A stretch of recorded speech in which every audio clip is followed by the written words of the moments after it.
just a small thing. I was inspired by ICUF in 1972 in Chennai at the Punamali camp, where coming from an ordinary middle-class Catholic background, in West Bengal the first communist government had been elected and it was a bad word. And they preached in church. My parents thought, oh my God, we're finished because these ungodly people are now taking over. So, coming to the ICUF camp in Punamali, the national camp, there were so many ideas thrown at us and we were young. I was 18 when I met Claude. And the years before that, when I joined college and was reading a lot, the thing I hated about going to Mass on Sunday was those long, boring sermons. I just hated them. And also, you realize that some of the people who are preaching, they never practiced what they preached. So for me, the ICUF was a revelation because for the first time we became really close to priests, mainly Jesuits, who practiced what they preached and who inspired us. Now,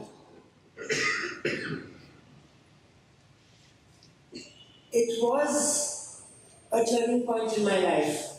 I did become an air hostess and travel around the world for 8 years, but actually that was because my dad died when I was in college, and suddenly it was a big void in our life, especially financially.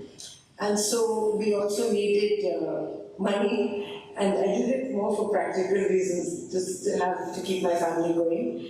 But it was also something I never regretted because it took me to Brazil and I saw liberation theology, which I had heard for the first time in ICUF, just through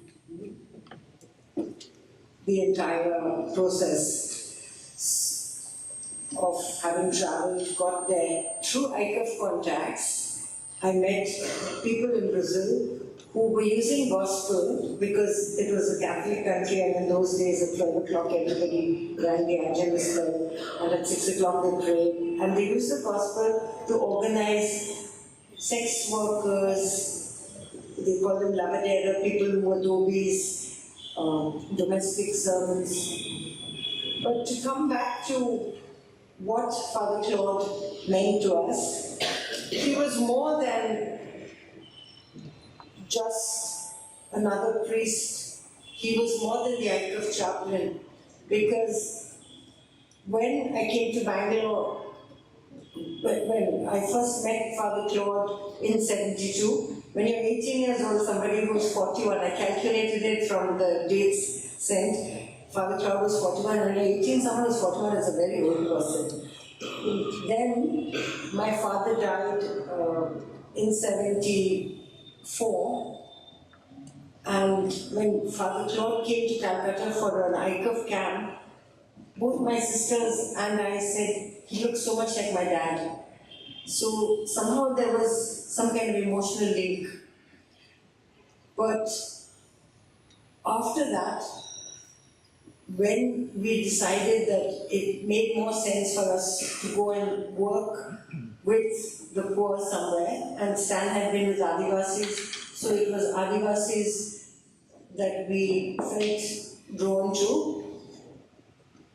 Stan's dad was a US citizen, and he said, are you out of your mind because you have a 1-year-old child and your wife is expecting and you still want to go and do these kind of things? So go to America for 1 year. Go to America for 10 years, save some money. Now, like a beggar, you can't go. Are you going to go and work for coolie wages? Because our first salary was 800 rupees. He said, how can you feed your wife and child and unborn child on 800 rupees? If you want, I'll give you that coolie money. You can just stay here in Bangalore. Anyway, it was Claude who talked to Stan's dad and convinced him that this was something really important. This was what we were meant to do.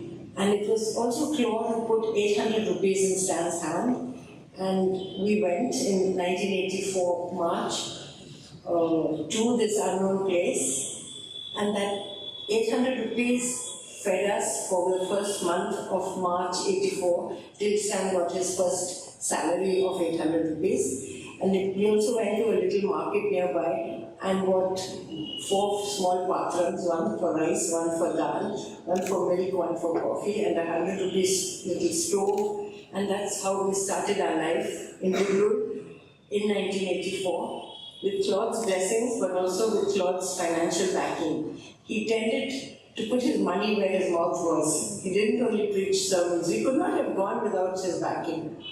And we've been there since 1984, and he treated us like kids. He shouted at us, "When are you going to start? Education, and you're wasting time.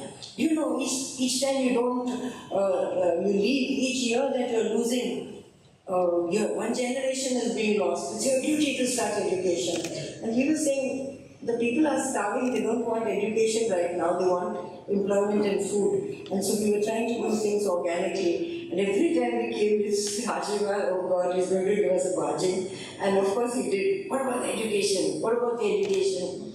But he was a father figure. From 84 when we went on, he was also president of a board. But I think he also, and a lot of Jesuits brainwashed us, I say now, because simplicity, in Calcutta also there was Babu Beckers, there was Father Pierre Jacob, who had a big impact on us, and always made us guilty for wasting money. This money could go for a poor person who's starving, for a poor child. So the values were ingrained in us, and I'm saying we steer off that path very often, because if you're sitting in London or you're sitting in Thailand, which we both loved, and you're enjoying a meal, in the middle of it you think, oh my God, that thing comes, this money could go to some starving child. But I think it's something that helped to bring us back on track. And so when I say that he influenced our values and he was our conscience keeper, I mean it with every fiber of my being, because you could easily get carried away. And we started in 86, we started Accord separately. We went to the Nilgiris in 84 and worked with another organization. There was a lot of corruption. So the local collector encouraged us to start Accord to work with Adivasis in the entire area, 2 talukas. And that first Sebamo grant was on 800 rupees, 900 rupees our salary, and a small budget of 45,000 for all the work, including everyone's salaries.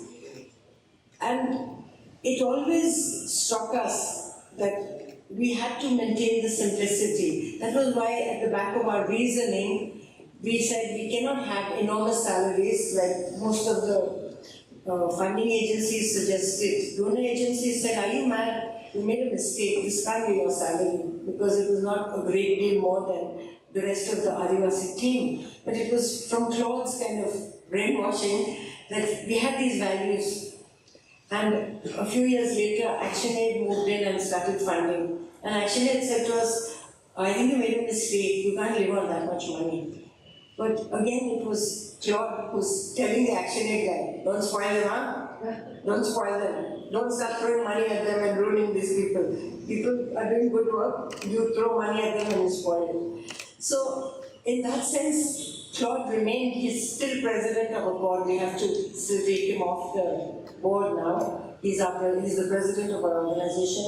He was there for baptize all our children, for our wedding, for all of those things. So, deeply personally, it meant a lot to us, and we can never ever forget it. He was a father figure. Now, to come to the point where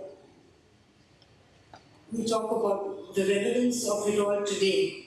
So when I was 18 and Father Claude was 41, I thought, oh, he's quite an old person. And now, at this point, when I've crossed 60, I think to myself, what can I say to all of you young people to bring that vision, to bring Claude's vision? And to me, I would say that going out on the streets as students is good. We did that. But now there are more new modern ways. There's IT, there's the modern technology. But is it enough? You can do a lot. My son, who is closer to your age, older than you now, because you are still all students, they were going to start a neutrino observatory in the middle of Mudumalai Sanctuary. Okay, mainly to say to you, you have to respond to what you see around us. You can't sit at home with your mobile and think that you're saving the world just with that. Because we are in danger of our entire world collapsing. And we have been there for 35 years. And you think there is alcoholism where we live. It's because people are selling, the government is promoting people to sell alcohol. So the people, all the money in Tamil Nadu rice is free. So the men don't think they have to put rice on the table anymore. So how do you get involved? When you look around you, and first of all, they came for the Muslims.